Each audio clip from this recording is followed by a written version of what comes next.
Bueno, vamos a ver ahora sí. Espero que ahora sí me cargue, Dios mío. Nombre de Dios.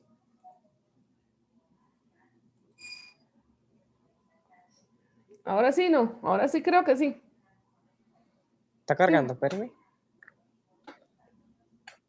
Ahora Ya sí. cargó. Uy, qué alivio. Bueno, muchachos, aquí estas son las diapositivas que pues yo les hice, que como que la literatura pues universal. Pues la literatura, pues muchachos, se engranaja todo lo que fue pues antepasado, todo lo que son culturas, todo lo que son costumbres.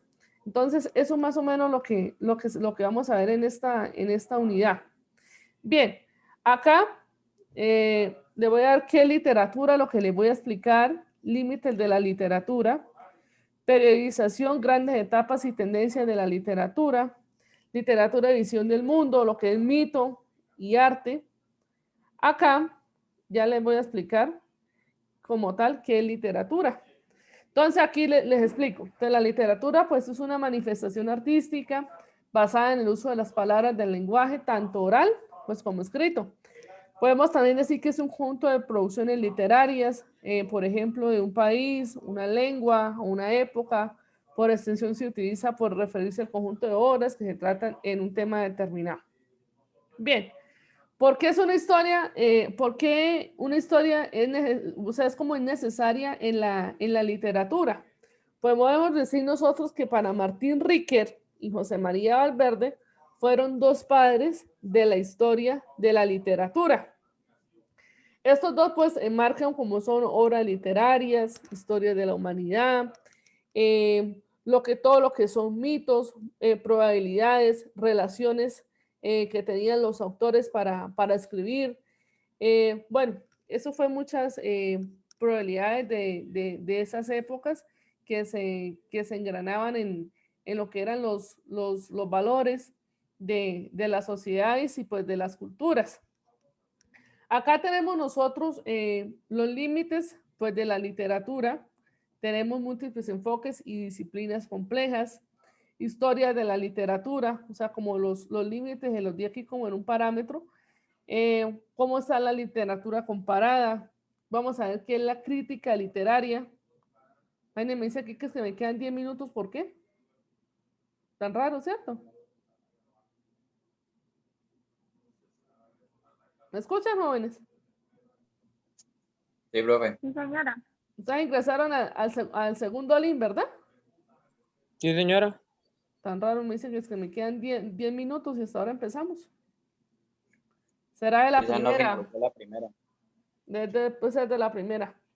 Bien, periodización de grandes etapas y tendencias de la literatura. Aquí les hice como unos gráficos que quería decir que eso fueran como las obras resaltadas cuando de la época antes lo que era el teatro, lo que era la pintura, lo que eran las artes, todo lo que eran géneros literarios.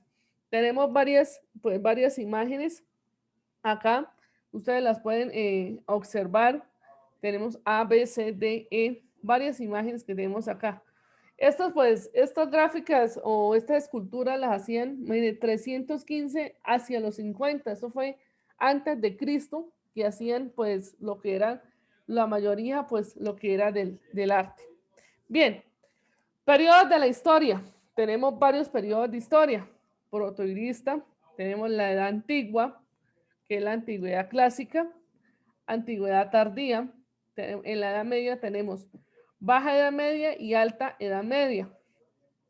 En el siglo XV tenemos transición entre ambas, lo que es la Edad Moderna, que la Edad Moderna pues se engrana que en el siglo XV fue la época del Renacimiento, también en el siglo XVI y en el siglo XVII fue lo del Barroco.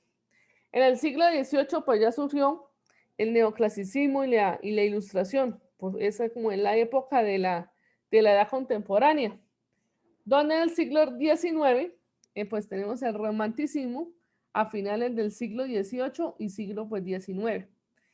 En el realismo y naturalismo tenemos en el siglo XX y en el siglo XXI. Entonces, esos son como los periodos de la historia que elegiste ahí de la literatura. Bien, Los estilos de la literatura. Tenemos varios acá, que no se debe caer el error de identificar el siglo con estilo.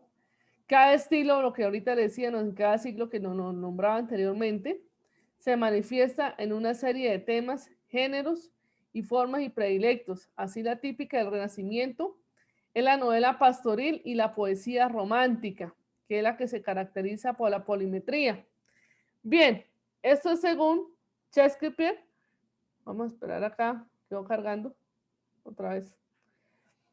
Acá tenemos nosotros pues las generaciones de estas épocas, pues fue la razón de uso que necesitó hallar en un criterio de periodo de que internada superar la historia de la historiografía individualista de los individuos que suceden sin nexo en enlace pues aparente. Esto es como toda la historia más o menos de la literatura que les está dado a continuación.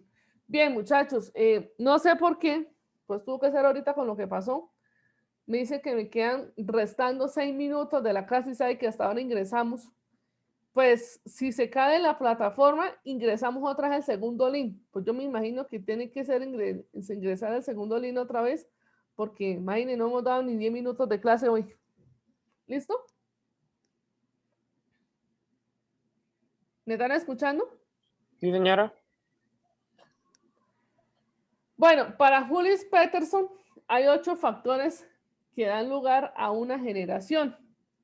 Tenemos la primera, que es la herencia, la segunda, que es la fecha de nacimiento, la tercera, que son elementos educativos, la cuarta, comunidad personal, la quinta, experiencia de una generación, la sexta, la guía ideal del hombre, como es el mentor del organizador, la séptima, el lenguaje generacional, y la octava, anquilosamente, en la vieja generación. ¿Qué quiere decir esto? Que en esto se engrana los géneros literarios como más importantes que tenemos los 3. La narrativa, la lírica y el drama. Empezamos con la primera nosotros, que es la narrativa.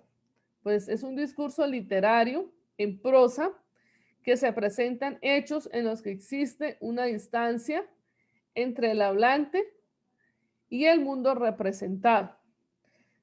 La narrativa se pertenecen a como son los cuentos, las novelas, novelas cortas y ensayos, etc.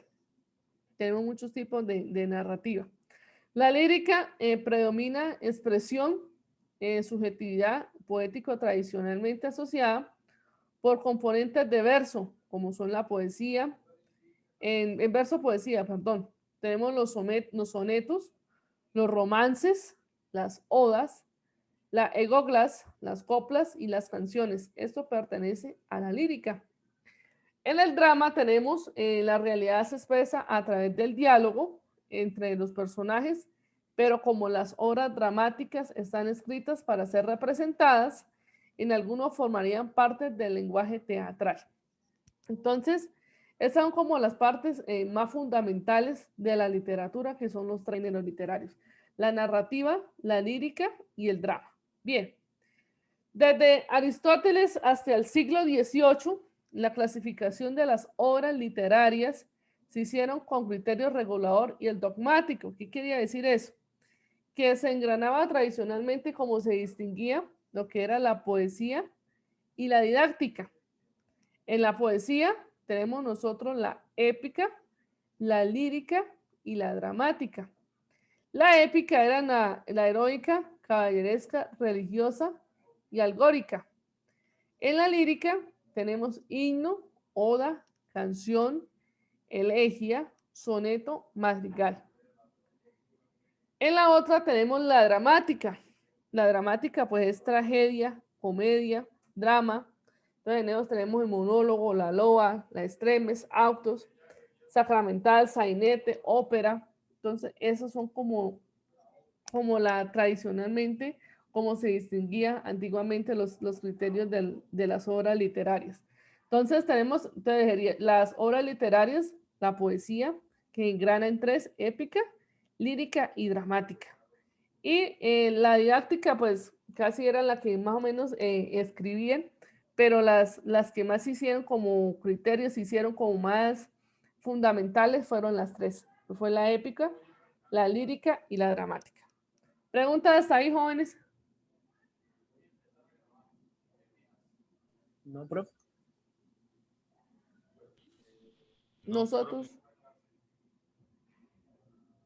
No.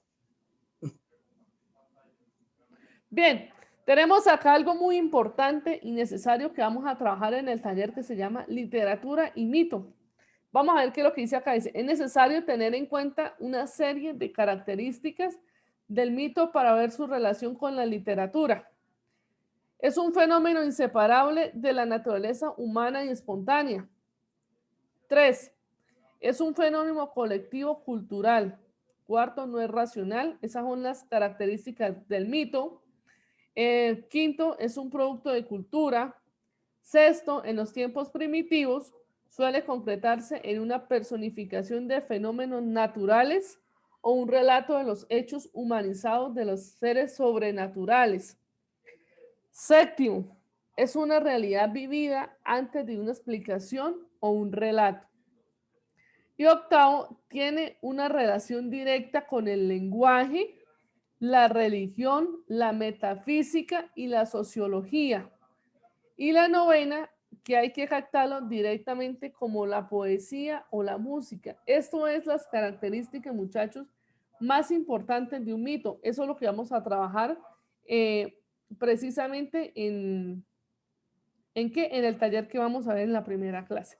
Entonces, la primera sería que es un fenómeno inseparable de la naturaleza humana y espontánea. La tercera, que es un fenómeno colectivo de cultura. La cuarta, que no es racional. La quinta, que es un producto de la cultura, en las culturas antiguas, lo podemos decir nosotros, como eran los dioses, Zeus, Hera, Hermafrodita, todos los dioses anteriores son que se formaban también un mito. En las 6, tiempos primitivos que suelen concretarse en una personificación de fenómenos naturales o un relato de los hechos humanizados de seres sobrenaturales. Y 7, es una realidad vivida antes que una explicación o un relato. 8.